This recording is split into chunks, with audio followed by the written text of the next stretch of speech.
আসসালামু আলাইকুম। সবাই কেমন আছেন? আশা করছি সবাই ভালো আছেন। আল্লাহর রহমতে আমিও সুস্থ আছি, ভালো আছি। দেশ ও দেশের বাইরে যে যেখান থেকে দেখছেন সবাইকে জানাচ্ছি আন্তরিক শুভেচ্ছা। এই তো অনেকদিন পর হঠাৎ করে একটু ব্লগ নিয়ে চলে আসলাম। তো কিছু আরফা বাবা কিছু বাজার আনিয়েছিল, সেগুলো গুছিয়ে রেখে দুপুরে রান্নাবান্নার জন্য আয়োজন করে নিলাম। তো গ্যাস একদমই কম, ঈদের আগের থেকে গ্যাসটা প্রচুর জ্বালা যন্ত্রণা করতেছে। তো আমি গ্যাসের চুলায় গরুর মাংসটা মেখে বসিয়ে দিলাম। আর এখানে আরফার বাবা বলতেছিল আজকে অনেকদিন যাবত আমার হাতের রোস্ট খায় না। তো চিন্তা করলাম যে একটু মুরগির মাংস যেহেতু আছে, তো ওনাকে আমি একটু রোস্ট করে দিই চিকেনের। তো এই তো কারেন্টের চুলা আমি এখানে রান্না করে নিচে তাড়াহুড়া করে, যেহেতু আরফার গরমে প্রচুর ঠোসা উঠেছে, এক পদের অ্যালার্জি টাইপের। তো খুবই বিরক্ত করে। তো চিন্তা ভাবনা করলাম ও এখন টিকটক দেখতেছিল আর আমি রান্নাটা শেষ করে ফেলতেছি তাড়াহুড়া করে। তো দুই চুলায় দুটো রান্না বসিয়ে দিয়েছি। আর যেহেতু গরুর মাংসটা গ্যাস খুবই কম, তো আস্তে আস্তে ওই চুলায় হচ্ছে।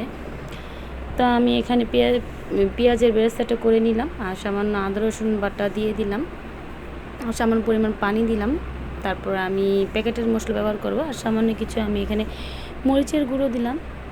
আমার রোস্টের ভিতরে আমি একটু মরিচের গুঁড়ো ব্যবহার করি, হলুদ ব্যবহার করি না। তো সামান্য পরিমাণ লবণ দিয়ে দিলাম, যেহেতু আমি বেশি রোস্ট করবো না, সেজন্য সেখানে আমি পরিমাণ মতোই দিব, আমি পুরো প্যাকেট দিব না। তো পরিমাণ মতো মশলা আমি দিয়ে কষিয়ে নিব। ননস্টিকে রান্না করলে কি কারেন্টের চুলায় পুরো তাপটা পায়, আর এভাবে অন্য পাতিলা বসালে দেখা যায় যে পুরা ইয়েটা ওঠে না। আর এটাতে রান্না করতেও খুব ভালো হয়, আর খুব তাড়াতাড়ি রান্না হয়ে যায়। তো আমি একটু চিকেনটাকে কষিয়ে নিব। তারপর আমি কিছুটা গোটা কাঁচামরিচ দিয়ে দিলাম, কিছু কিশমিশি দিয়ে দিলাম পরিমাণ মতো। তারপরটা আমি ভালো করে নাড়াচাড়া দিয়ে তারপর আমি এটাতে পরে পানি অ্যাড করব। আর আমি এখানে দিয়ে দিব কিছুটা চিনি, আর আমি পরে দিব একটু লেবুর রস, যেহেতু আমার টক দই ছিল না। তো আমি লেবুর রস আর আমি দুধ দিয়ে আমি এটা রান্না করব, টক দইয়ের মতো বানিয়ে নিব।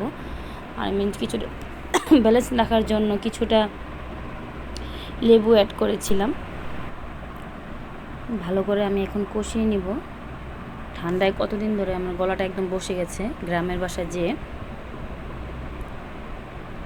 তো আমি এখন কিছুটা গরম পানি দিয়ে দিব সিদ্ধ হওয়ার জন্য, যেহেতু আমি ভেজে নিচ্ছি। বেশি একটা পানি দিব না, শুধু সিদ্ধ হওয়ার জন্য পরিমাণ মতো পানি দিব। এই পানিতে এটা হয়ে যাবে। তো এখন আমি ঢাকনাটা উঠিয়ে কিছুটা গুঁড়া দুধ দিয়ে দিব, যেহেতু আমি আগে লেবুর রস দিয়ে দিয়েছি। রোস্টটা খুবই মজা হয়েছিল, আরফা বাবা প্রচুর পছন্দ করেছিল, আমার ছেলেও খুব পছন্দ করেছে, বলেছে আম্মু অনেক মজা হয়েছে। তো সবাইকে একটা কথা বলতে আমি অবশ্যই ভুলে যাই, আপনারা সবাই আপুরা ভাইয়ারা আমাকে লাইক কমেন্ট করতে একদমই ভুলবেন না। আপনারা আমার চ্যানেলটাকে যে অবশ্যই লাইক কমেন্ট শেয়ার করবেন। আমি আপনাদের চ্যানেলে যে অবশ্যই ঘুরে আসবো। অনেক আপুদের ভিডিও আমি দেখে লাইক শেয়ার কমেন্ট করি, অনেক আপুরা আমার ভিডিওতে এসে লাইক শেয়ার কমেন্ট কিছুই করেন না, আপনারা দেখে চলে যান। আর প্লিজ আমার ভিডিওটা কেউ টেনে দেখবেন না, আপনাদের কাছে আমার একটাই রিকোয়েস্ট। তো আমি এখানে পোলাওটা বসিয়ে দিলাম, কিন্তু মা ছেলের জন্য রান্না করছি, আরফা বাবা তো পোলাও খায় না, তার জন্য আবার ভাত রান্না করতে হয়েছে আমাকে। তো আমি এখানে কিছুটা গুঁড়া দুধ অ্যাড করে দিলাম, নেড়ে চেড়ে তারপর আমি এটাকে দমে বসিয়ে দিব একদম। আর নিচে কিছু দেওয়া লাগবে না, যেহেতু আমি একদম 200-তে আমি দিয়ে রেখেছি, এটা একদম আস্তে আস্তে হয়ে যাবে, আমি বেশি ওয়েট দিইনি। তো এখন আমি একটা কাগজ দিয়ে এটাকে আটকিয়ে দেব। আর এখান দিয়ে দেখি যে ওই একটু গ্যাসে মাংসটা হচ্ছে আস্তে আস্তে। তো আমি কিছুটা আলু দিলাম, যেহেতু চিন্তা করলাম আরফার বাবা আলু একটু পছন্দ করে, একদম মাংস ঝোল কম রেখে।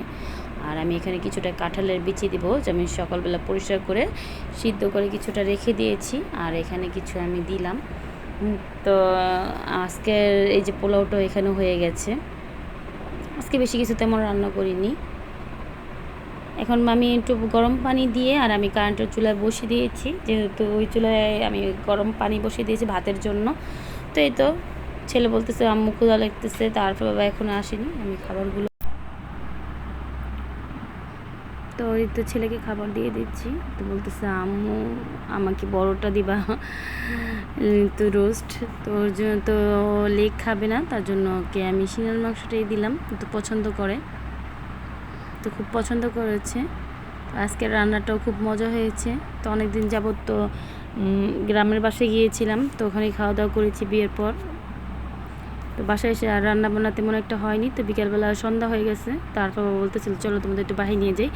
সে বিকাল থেকেই বলতেছিল আমাদের চলো চলো বাইরে যাবো। তো আমি হাতে পড়ে যে গ্রামের বাড়িতে ব্যথা পেয়েছি, সেজন্য আর আমি তেমন একটা গুরুত্ব দিইনি। তারপর বারবার বলতেছিলাম আম্মু বাহিরে যাব, ঘুরতে যাব। গ্রামের বাসাতে আসার পর থেকেই বলতেছিল বাহিরে যাব, ঘুরতে যাব। তো যেতে যেতে ওর বাবা আমাদের শ্যামপুর ইকো পার্ক নিয়ে গিয়েছিলো। তো আরফা এটা ওটাতে সবটাতেই মোটামুটি উঠেছে, উঠতে চায়, উঠতে আবার চেয়েও আবার নেমে যায়, ভয় পায়।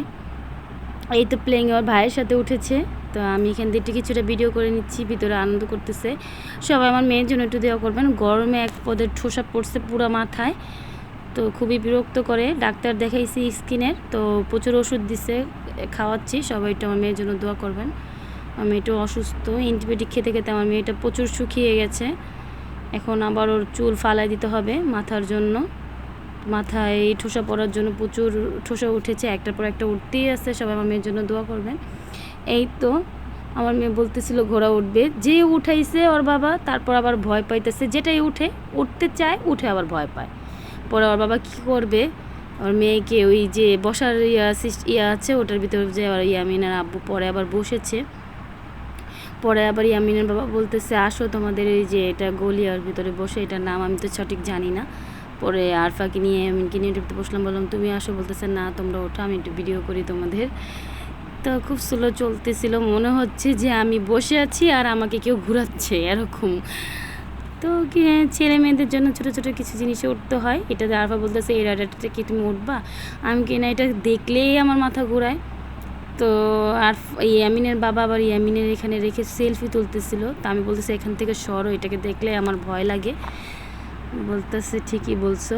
তো এই তো রাত হয়ে গেছে, সবাই কম বেশি কিছু কিছু মানুষ আছে, তো ভালোই লাগতেছিল। তো এটা নদীর পার্কটা দেখতে খুবই সুন্দর।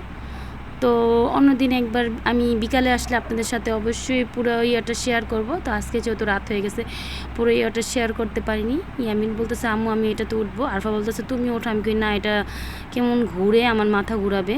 তো ইয়ামিন উঠতেছে আর বলতেছে আম্মু অনেক ভালো লাগতেছে। আরফা উঠতে চাইছিল, চিন্তা করলাম এটা যেরকম করতেছে আরফা উঠেই কান্না শুরু করবে। প্রত্যেকটা জিনিসে উঠতে চায়, আবার উঠেও কান্না করে। তো বলতেছে, পরে আমি বলতেছি আম্মু আমি গাড়িতে উঠবো, আমি বলতেছে চলো।